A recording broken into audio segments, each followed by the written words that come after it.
Baru-baru ini viral di media sosial pernikahan perwira militer Angkatan Laut Amerika Serikat dengan gadis Nusa Tenggara Barat.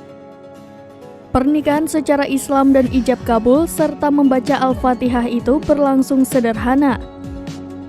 Melalui akun TikTok @muarifelrumi495, ia mengunggah sebuah video yang menunjukkan pernikahan seorang wanita asal Indonesia dengan seorang pria asal Amerika Serikat.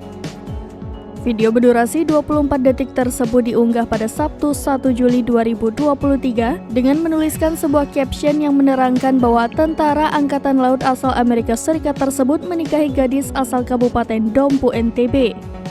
Video tersebut menggambarkan suasana kedua mempelai sedang duduk bersanding di atas pelaminan.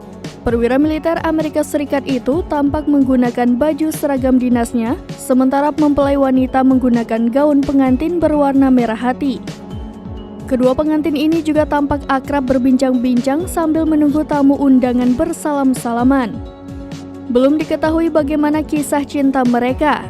Warganet yang menyaksikan video tersebut turut berbahagia dan mendoakan agar mereka langgeng. Dalam video lain yang beredar di akun TikTok yang sama yang diunggah pada Minggu 2 Juli 2023, terlihat perwira militer tersebut membaca surah Al-Fatihah. Mengenakan jas hitam dan peci, ia terlihat lancar membaca Ummul Quran sebelum melakukan ijab kabul. Kana budu wa iya kana sa'i. Ihdinas siratal mustaqim.